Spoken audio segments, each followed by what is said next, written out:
प्रस्ताव की सूचनाएं प्राप्त हुई है। मैंने स्थगन प्रस्ताव की सूचना की अनुमति प्रदान नहीं की गई है। सभा पटल पर रखे जाने वाले पत्र आइटम नंबर 2 श्री कृष्णपाल जी। आदरणीय अध्यक्ष महोदय, आपके अनुमति से आज की संशोधित कार्य सूची में क्रम संख्या 2 पर मेरे नाम के सामने सूचीबद्ध दस्तावेजों को सदन के पटल पर रखता हूँ। Item number 3 Shri Nityanand Rai ji. महोदय, मैं आपकी अनुमति से आज की पुनरीक्षित कार्यसूची में क्रमांक संख्या 3 पर मेरे नाम के सम्मुख उल्लेखित दस्तावेज सभा पटल पर रखता हूँ। Item number 4 Shri Bhagavad Karad ji. Honorable Speaker, sir, with your permission, on behalf of my colleague, Sri Pankaj Chaudhary, I rise to lay the papers mentioned against his name at serial number 4 in revised list of business for today. Item number 5 Shri Shobha ji. Shown as serial number 5 of the revised list of business in the Lok Sabha for today on the table of the House. Item number 6 Shri Kailash Choudhary ji. माननीय अध्यक्ष महोदय जी, आपकी अनुमति से मैं आज की लोकसभा की संशोधित कार्यसूची में मेरे नाम के सम्मुख क्रम संख्या 6 पर उल्लेखित पत्र सभा पटल पर प्रस्तुत करता हूं। Item number 7 Shri Ajay Kumar ji. अध्यक्ष जी, मैं आज की पुनरीक्षित कार्यसूची में क्रम संख्या 7 पर मेरे नाम के सम्मुख उल्लेखित दस्तावेज सभा पटल पर रखता हूं। आइटम नंबर 8 श्री निशित प्रमाणिक जी। महोदय, आज की कार्य संचालन की संशोधित सूची क्रमांक नंबर 8 पर मेरे नाम के आगे दर्शाए गए दस्तावेज को सभा पटल पर रखता हूँ। Item number 9 doctor Hina Gavit. Sir, I rise to present the 7th report Hindi and English version of the Committee on Empowerment of Women 2020-23 on the subject health facilities for tribal women as listed against my name at serial number 9 in today's order paper. Item number 10 Shri Ramesh विधुड़ जी। अध्यक्ष जी, आज की कार्यसूची में मेरे नाम के सामने सूचीबद्ध पेट्रोलियम नेचुरल गैस संबंधित प्रतिवेदन 21-22वां आपके सामने प्रस्तुत करता हूं। Item number 11 Shri Radha Mohan Singh ji. संख्या 11 में मेरे नाम के सामने यथा सूचीबद्ध रेल संबंधी स्थायी समिति के 15वें एवं 16वें प्रतिवेदनों को सभा पटल पर रखता हूँ। Item number 12 Shri Dharmveer Singh ji. माननीय अध्यक्ष महोदय, मैं आज की कार्यसूची से क्रम संख्या 12 पर मेरे नाम के समक्ष तथा यथा सूचीबद्ध शिक्षा, महिला, बाल, युवा एवं खेल संबंधी। नमस्कार, बहुत स्वागत है आपका। आप देख रहे हैं न्यूज इंडिया, आपके साथ मैं हूं अभिषेक। नमस्कार, आपके साथ मैं हूं चारुल शर्मा। लोकसभा की कार्यवाही शुरू हो चुकी है और आज विपक्ष अपनी एकजुटता दिखाने के जितने भी प्रयास थे उन पर सफल नजर आ रहा है, क्योंकि अब अविश्वास प्रस्ताव पर चर्चा होनी है। मणिपुर के मुद्दे पर लगातार दरअसल विपक्ष चाहता था कि संसद में आकर प्रधानमंत्री जवाब दे। अविश्वास प्रस्ताव मंजूर होने के बाद अब आज से इसकी चर्चा की शुरुआत होनी है। सागर, बिल्कुल, मणिपुर पर अग्नि परीक्षा कहा जाए तो आज के दिन है। शुरुआत हो चुकी है लोकसभा और राज्यसभा में कार्यवाही की पल पल की अपडेट। कौन सा नेता कब क्या कह रहा है, ये भी न्यूज इंडिया आपको सुनाएगा लगातार। पूजा, तो लोकसभा के और राज्यसभा के अंदर आप देख रहे हैं मेगा शो। न्यूज इंडिया भी आपको दिखा रहा है मेगा शो, और दोनों ही मेगा शो में आपको झलक नजर आएगी पल पल की अपडेट की, चाहे वो 2024 का हो या लोकसभा और राज्यसभा की कार्यवाही का। तो चलिए सबसे पहले इस वक्त की एक बड़ी खबर आपको बता देते हैं। आपको बता दें कि लोकसभा की कार्यवाही तो शुरू हो ही चुकी है। साथ ही आपको बता दें कि लोकसभा में अविश्वास प्रस्ताव पर आज से चर्चा शुरू होने वाली है। आज से 10 अगस्त तक अविश्वास प्रस्ताव पर चर्चा होगी और थोड़ी ही देर में राहुल गांधी सांसदी मिली है, उसके बाद संसद में बोलते नजर आएंगे। बिल्कुल, एक लंबा इंतजार 138 दिनों का, उसके बाद संसद में वापसी राहुल गांधी की। कांग्रेस के एक बार फिर सांसद बने। वायनाड से पहले सांसद थे, उसके बाद सांसदी गई, लेकिन फिर वायनाड के लोगों को इंतजार था और सांसदी एक बार फिर जब वापस मिली तो कांग्रेस के कार्यकर्ताओं में, नेताओं में एक जोश अब साफ तौर पर दिखाई दे रहा। कल के दिन मल्लिकार्जुन खड़गे ने जब ये फैसला आया तो पूरे कार्यकर्ताओं को, नेताओं को, जो भी इंडिया के दिग्गज नेता है, मिठाई बांटकर जश्न मना रहे थे। तो देखिए किसको कितना समय मिलने वाला है। टीएमसी की बात करें तो 30 मिनट का समय दिया जाएगा आज के दिन। जेडीयू की बात करें तो 21 मिनट का। बिल्कुल, बीजेपी 6 घंटे 41 मिनट का वक्त बीजेपी को मिला है।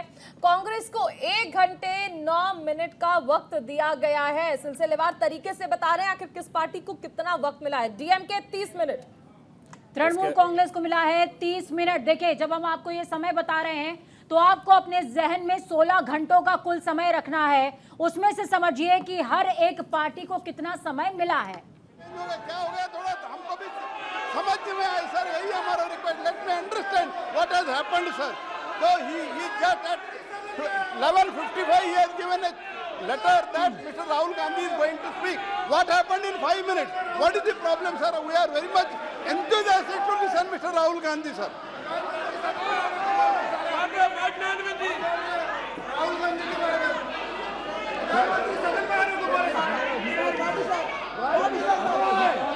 प्रधानमंत्री को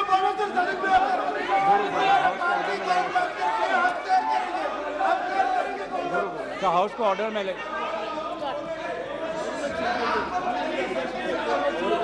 सर,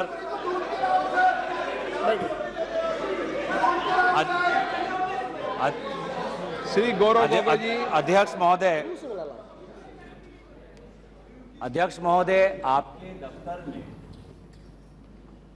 अगर क्या हो रहा है, क्या दरखास्त दी गई है, आप खुद ही, आप इस सदन के रक्षक हैं। आपके दफ्तर के अंदर क्या बातचीत हुई है? क्या हम बताएं कि प्रधानमंत्री मोदी जी ने आपके दफ्तर के अंदर क्या क्या बातें की हैं? हम नहीं कहते। कोविड के चाहिए माननीय अध्यक्ष जी, बताना चाहिए। बताइए, एक गंभीर आरोप है माननीय अध्यक्ष जी, बताइए।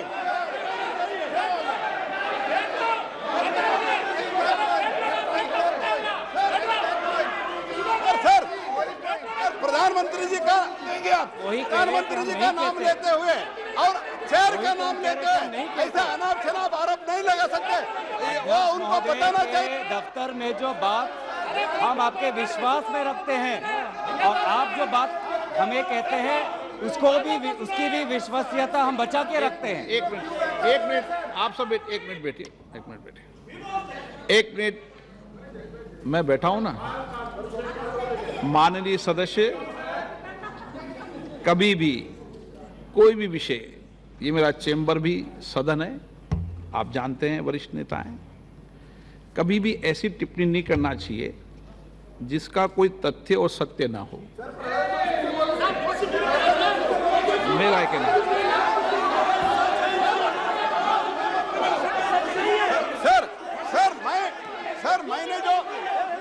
मैंने जो पब्लिक डोमेन में है सर, जो पब्लिक जो पब्लिक डोमेन में है, इन्होंने जो लेटर दिया है और प्रेस को भी कहा है, सर, प्रेस के पास अनुभव होता है, प्रेस के पास भी सर इनका लेटर है सर, प्रेस पे चल रहा है। उसके बारे में मैंने पूछा, मैंने कुछ सीक्रेट नहीं पूछा, इनका जो सीक्रेट है मैंने नहीं पूछा, लेकिन इन्होंने क्या बता रहे हैं माननीय प्रधानमंत्री जी का नाम लेके, शहर का गरिमा और एक संसद की, उनको पता है, वो बोलने तो हम भी चर्चा के लिए तैयार है, लेकिन ऐसा अनाप शनाप आरोप नहीं लगा सकते हैं। अगर मंत्री महोदय, अगर ये ऐसा नियम शुरू करना चाहते हैं कि सदन, आपके दफ्तर में जो बात होती है उसको बाहर उजागर करना चाहेंगे तो बात हम भी रख सकते हैं सर, हम भी उल्टा बात रख सकते हैं अंदर के।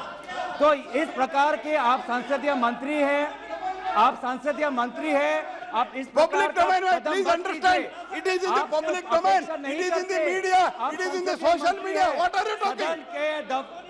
हमारे अध्यक्ष महोदय के दफ्तर में जो बातें करते हैं उसको इस प्रकार से आप उसका उल्लंघन मत करिए। आप संसदीय मंत्री हैं, आपको अपना कर्तव्य याद रखिए। आपका लेटर पब्लिक डोमेन में है, याद रखिए, आपको अपना कर्तव्य याद रखिए।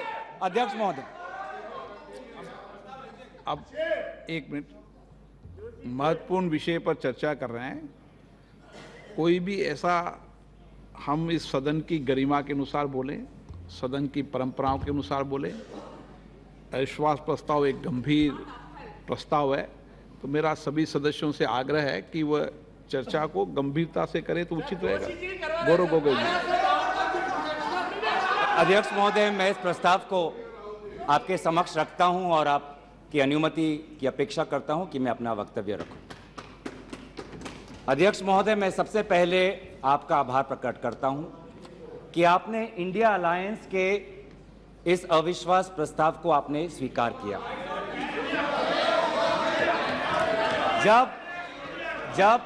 जब आपने पूछा कि इस अविश्वास प्रस्ताव के समर्थन में कौन कौन खड़ा है, तो मैं इस मंच से हमारे सारे इंडिया अलायंस दलों के सांसदों को मैं धन्यवाद और आभार प्रकट करता हूं।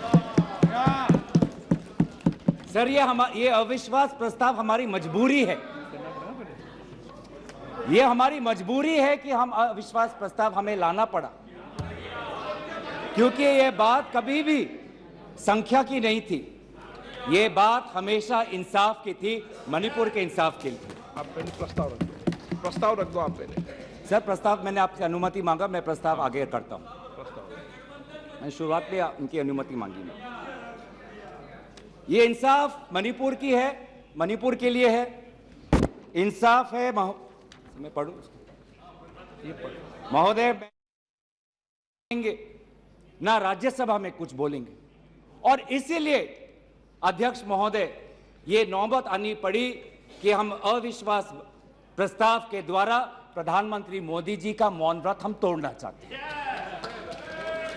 सर, साफ साफ 3 सवाल है प्रधानमंत्री महोदय से। सवाल पहला कि आज तक वो मणिपुर क्यों नहीं गए?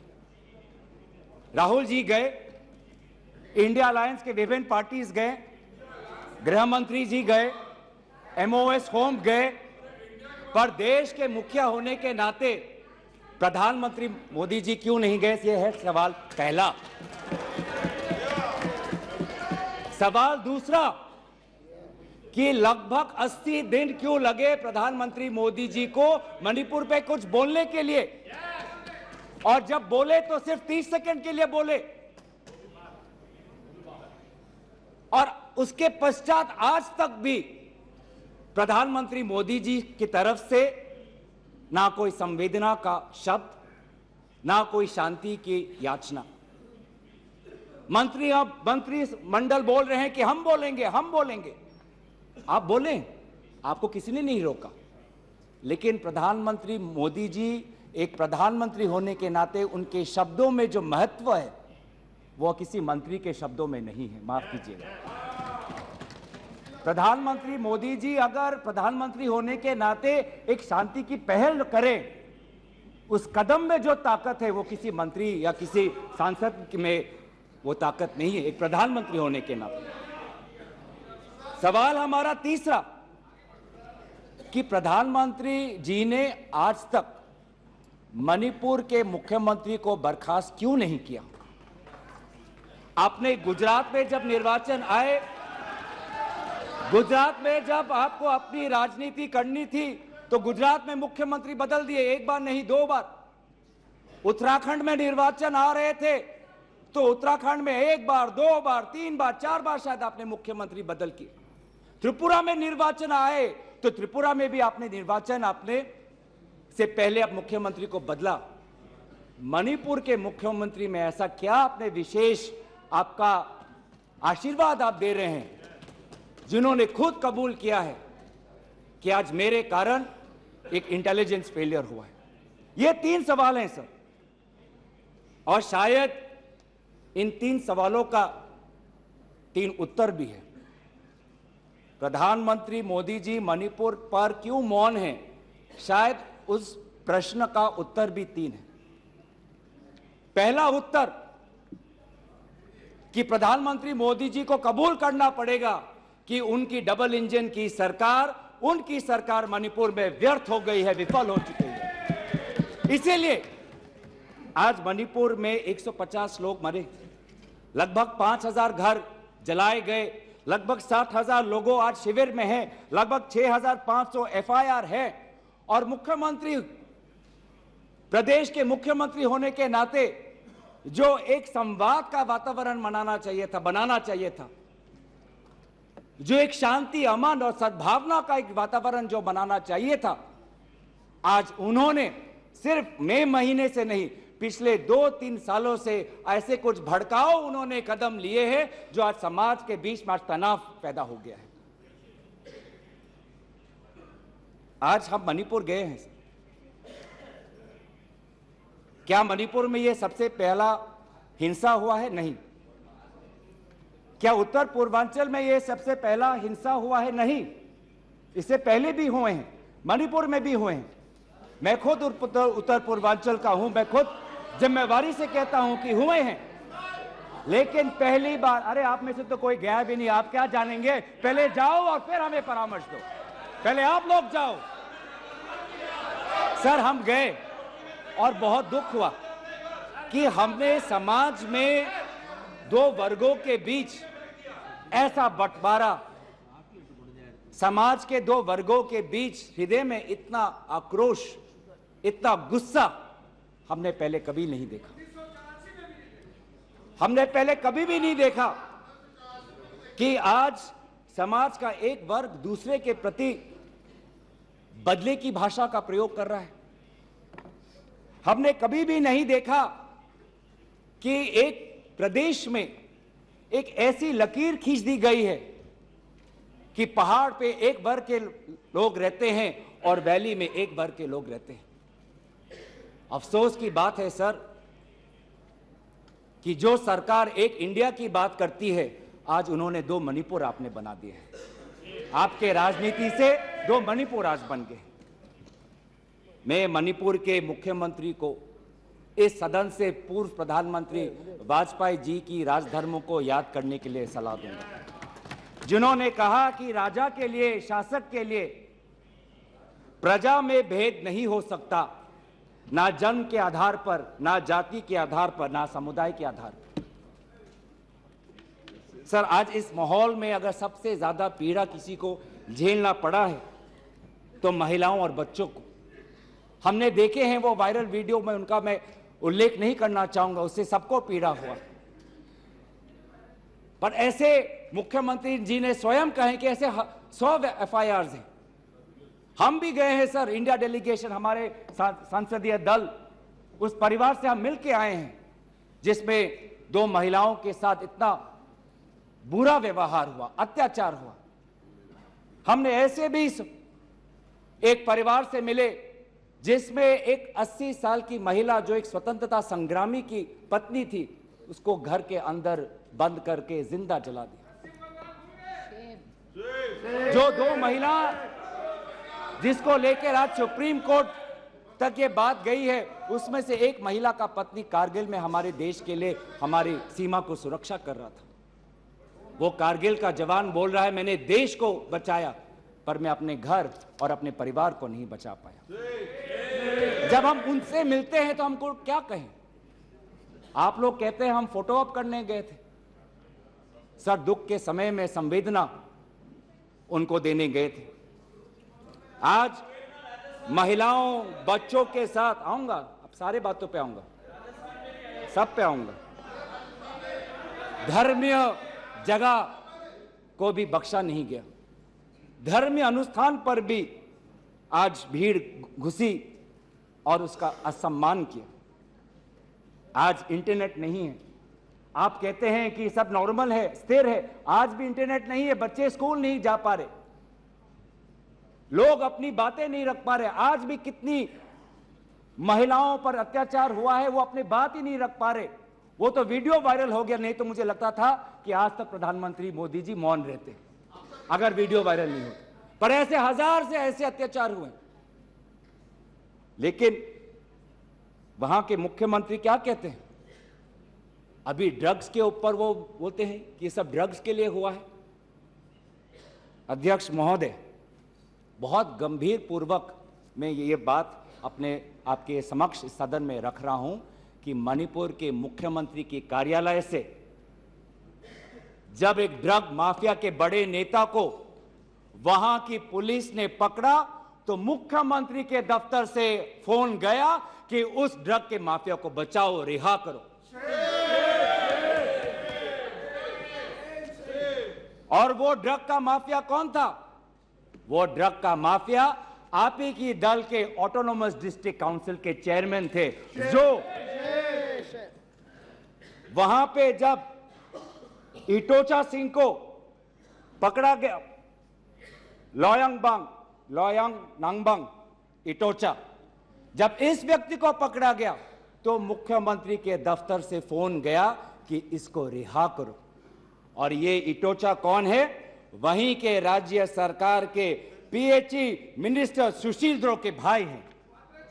आज ये इन सरकार राज्य में ड्रग्स की बात करते हैं, ड्रग्स के साथ मुख्यमंत्री महोदय के दफ्तर का ताल्लुकात है। ये बात मैं नहीं कर रहा, वो पुलिस अफसर जिनको इनकी राज्य सरकार ने मेडल दिया, वो आज वो बात कर रही है कि ये सरकार ने मुझे मेडल दिया और यही सरकार मुझे ड्रग्स से जुड़े हुए इनके दल के नेताओं को छोड़ने के लिए कह रही है। उन्होंने अपना मेडल वापस कर दिया राज्य सरकार। पॉपी फार्मिंग की बात करते हैं। आज आपका ही नारकोटिक्स, जब एक suspended insurgency group UKLF United Kuki Liberation Front का चेयरमैन एसएस हाउकेप लीगल बयान में, एफिडेविट में यह बात कहता है कि भाजपा ने 2017 और 2019 के निर्वाचन में एक उग्रपंथी संगठन का उन्होंने सहयोग लिया। एक लीगल एफिडेविट में यह बात लिखा है। यह है इनका राष्ट्रवाद, यह है इनका राष्ट्रवाद, जो राष्ट्रवाद देश की अखंडता को असत्य के दांव पे आज भूल चुका है। यह राष्ट्रवाद है कि जो आज देश की अखंडता के साथ खिलवाड़ कर रहा है। आज उत्तर पूर्वांचल में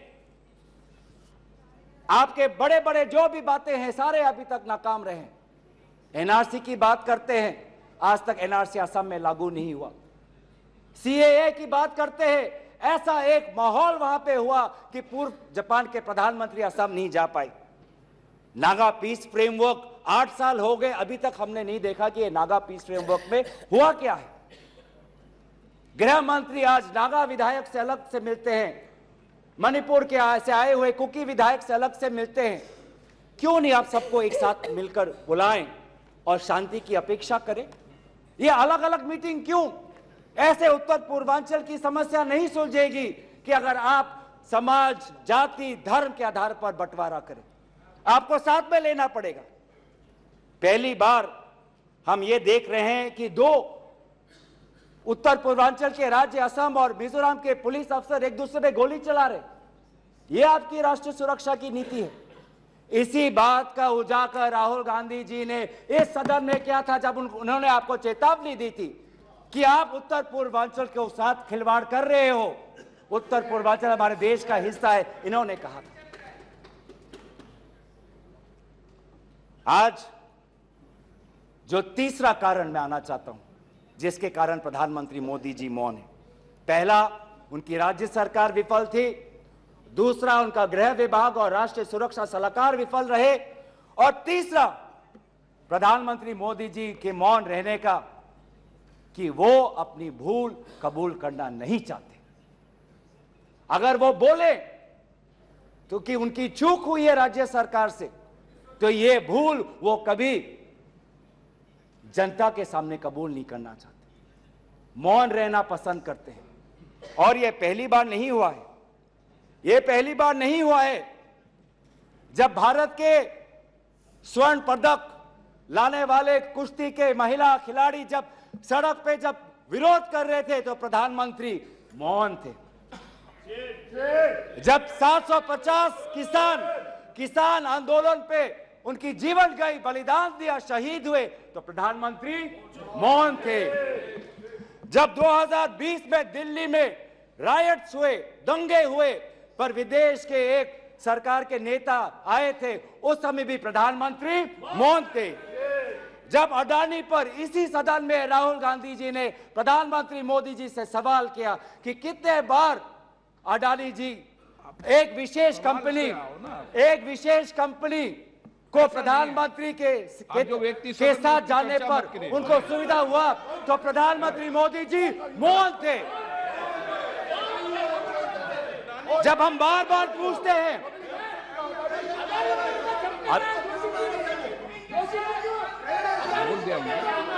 सर, बड़ी आश्चर्य की बात है कि सर कि अभी तक मैंने प्रधानमंत्री का नाम लिया, अभी तक मैंने मुख्यमंत्री का नाम लिया, अभी तक मैंने गृह मंत्री का नाम लिया, अभी तक इनकी तरफ से विरोध नहीं आया, लेकिन जब एक विशेष कंपनी के मालिक का नाम लिया तो ये सारे मंत्री और सांसद खड़े हो गए।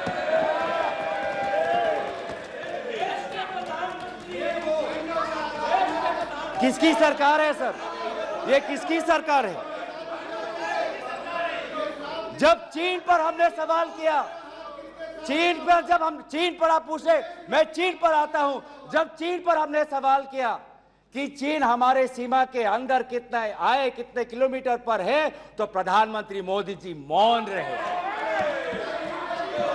प्रधानमंत्री मोदी जी ने G20 के बाली समिट में प्रेसिडेंट शी जिनपिंग के साथ क्या बातचीत की, उनके विदेश मंत्रालय ने इसको छुपाने की कोशिश की, लेकिन जब चीन के विदेश मंत्रालय से बात आई तो भारत सरकार के विदेश मंत्रालय ने खुद कबूल किया कि हां, हमने ये बात छुपाई थी कि बहुत संवेदनशील बातें प्रधानमंत्री मोदी जी ने शी जिनपिंग के साथ बाली में किया। हम पूछना चाहते हैं कि क्या बातें की आपने, क्या समझौता हुआ, क्या बताएंगे? विदेश मंत्री ने कुछ दिन पहले हम सबके समक्ष एक स्टेटमेंट रखा, पर उस स्टेटमेंट पर भी बाली में प्रधानमंत्री मोदी जी और प्रेसिडेंट राष्ट्रपति शी जिनपिंग के बीच में क्या बात हुई, इन्होंने उजागर नहीं किया। आप चीन की बात करते हैं, तो प्रधानमंत्री मोदी जी जब जम्मू कश्मीर के पूर्व राज्यपाल ने कहा कि उन्होंने प्रधानमंत्री को फोन किया था, तो पूर्व ये राज्यपाल ने क्या कहा कि उनको चुप रहने का सलाह उनको मिला। प्रधानमंत्री मोदी जी मौन रहे।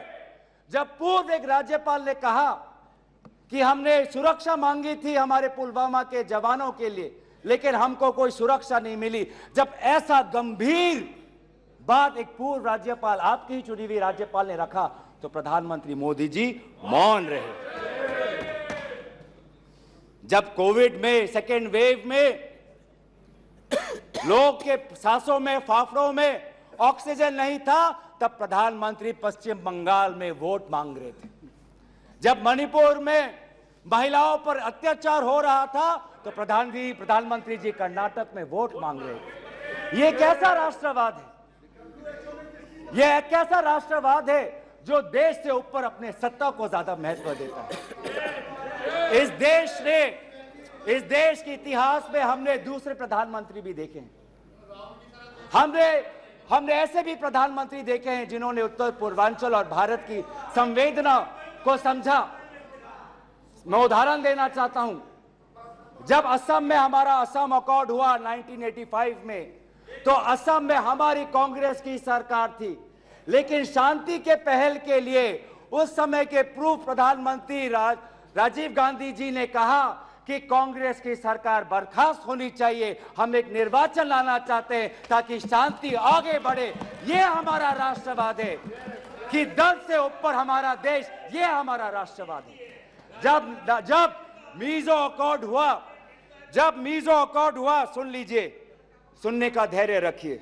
जब मीजो अकॉर्ड हुआ 1986 में, तो मिजोरम में हमारी सरकार थी, लेकिन राजीव गांधी जी ने लालडेंगा जी के साथ समझौता करके मीजो अकॉर्ड उन्होंने स्थापना किया 1986 में, और वहां के पूर्व लालडेंगा जी मिजोरम के इंटरिम गवर्नमेंट के मुख्यमंत्री बने। और निर्वाचन यह है कि हमें सत्ता नहीं, हमें शांति चाहिए उत्तर पूर्वांचल में।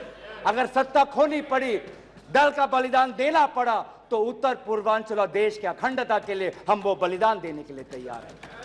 सोनिया जी को याद होगा, जब मीजो अकॉर्ड हुआ उसके अगले ही दिन राजीव गांधी जी और सोनिया जी मिजोरम गए थे, आइजवाल गए थे, और जगह जगह पर लोगों ने इन दोनों का स्वागत किया और उन्होंने कहा, स्वागत राजीव गांधी जी, वेलकम राजीव गांधी जी, आप शांति के प्रतीक हो। ऐसा पहल प्रधानमंत्री मोदी जी मणिपुर में क्यों नहीं करते? हम उनका समर्थन करेंगे, हम उनका समर्थन करेंगे।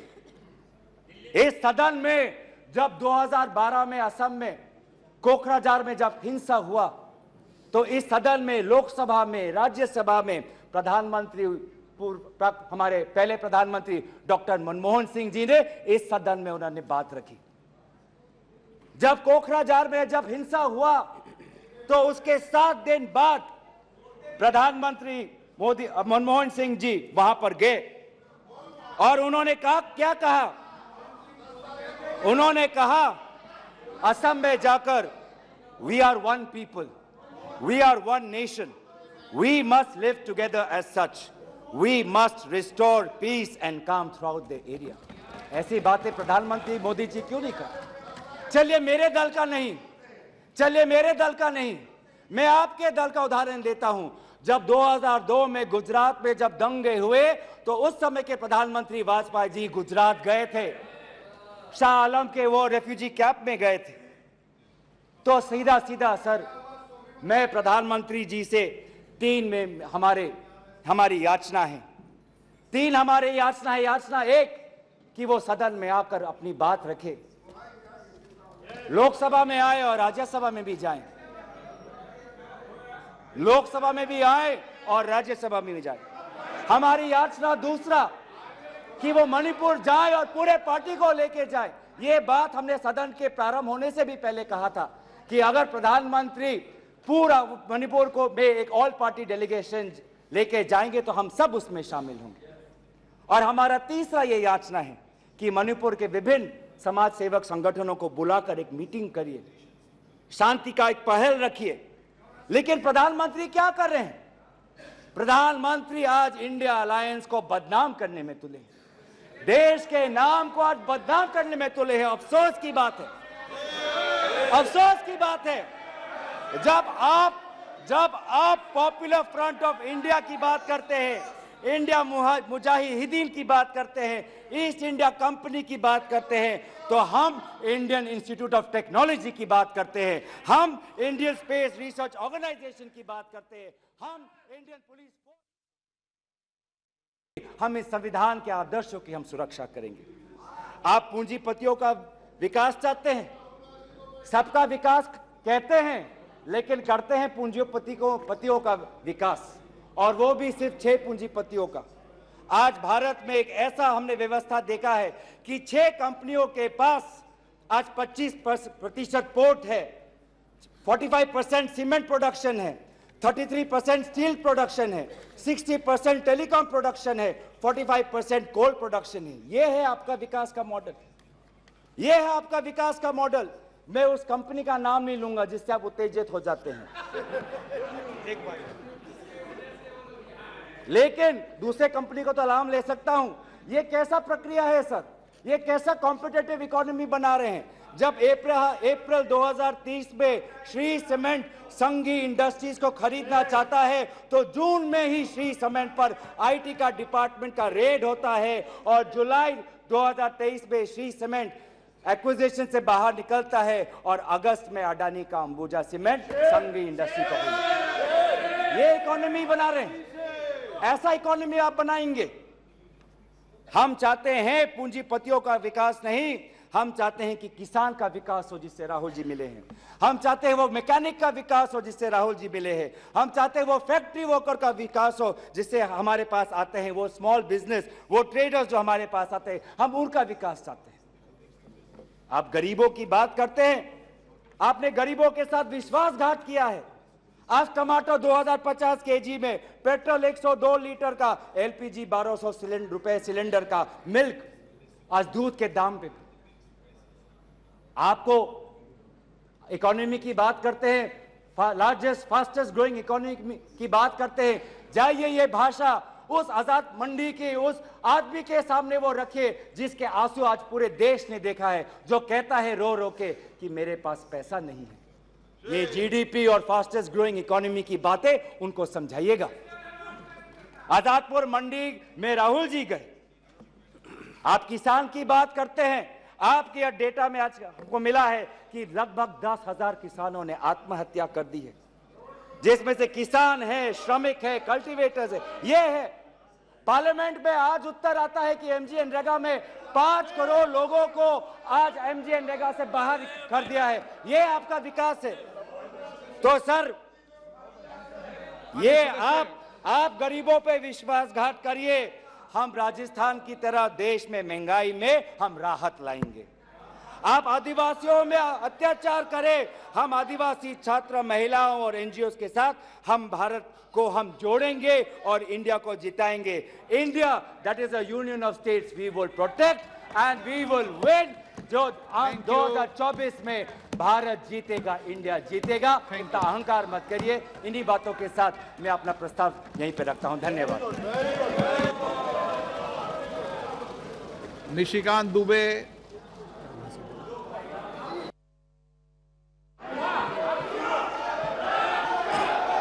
सर आपकी इजाजत हो तो मैं यहां से बोलना चाहता हूं सर।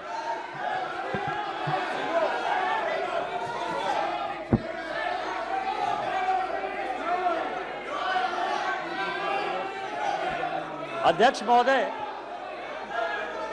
मुझे लगता था कि अविश्वास प्रस्ताव पर राहुल जी बोलेंगे, कांग्रेस के मित्र बोलेंगे और कोई बहुत बड़ा विषय होगा जिसके आधार पर कि रूल्स का फायदा उठाते हुए माननीय सदस्य ने पूरी बात कही है, ऐसे नहीं चलेगा। प्लीज बैठिए। इसके बाद राहुल जी भी नहीं बोल पाएंगे और कोई अपोजिशन का आदमी नहीं बोल पाएगा। मैंने धैर्यपूर्वक सुना है, आप मुझे धैर्यपूर्वक सुनिए। निशिकांत जी। अध्यक्ष महोदय, अध्यक्ष महोदय, फिर ये नहीं चलेगा हाउस। यदि वो हल्ला करेंगे ये हाउस नहीं चलेगा, ये हाउस नहीं चलेगा, ये हाउस नहीं चलेगा। प्लीज, एक minute, please please please please please, आपको मैंने अलाउ नहीं किया है। प्लीज माननीय सदस्यगण, ये महत्वपूर्ण डिबेट है और महत्वपूर्ण डिबेट में आपके माननीय सदस्य ने पूरी बात कही है, सबने पूरी ध्यानपूर्वक सुनी है। अब निशिकांत जी बोल रहे हैं, आप इस तरीके से डिस्टर्बेंस करना ठीक नहीं है सदन की तरफ। बाली निशिकांत जी। अध्यक्ष महोदय, अध्यक्ष महोदय, अभी मणिपुर की बड़ी चर्चा हुई। सबसे पहले तो मैं इस अविश्वास प्रस्ताव के विरोध के लिए खड़ा हुआ। मैं अपने पार्टी के नेतृत्वकर्ता आदरणीय मोदी जी और पूरे पार्टी का शुक्रगुजार हूं कि इतने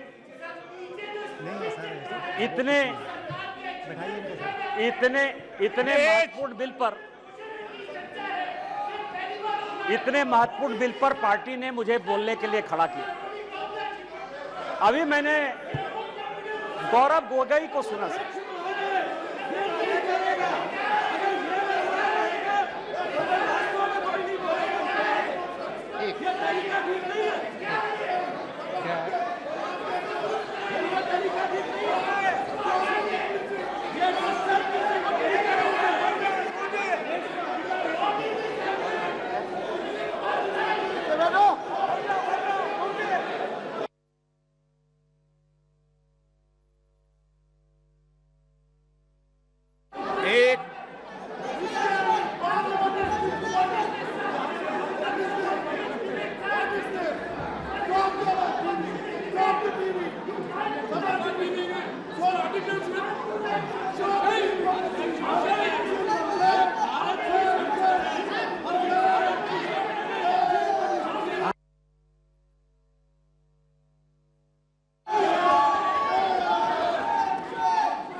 एक मिनट माननीय सदस्य, प्लीज बैठिए, प्लीज बैठिए, बैठिए।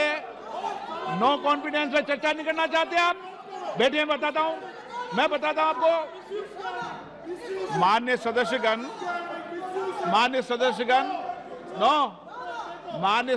अब प्लीज प्लीज प्लीज, मान्य सदस्यगण, आपको पता है कि लोकसभा और राज्यसभा टीवी को मिलाकर संसद टीवी कर दिया है, ठीक है ना। एक मिनट, पहले संसद टीवी नहीं था तो लोकसभा लाइव होता था और राज्यसभा अलग से लाइव होता था। आपने कोई विशेष ध्यान में डाला है, मैं उसको संज्ञान में लूंगा।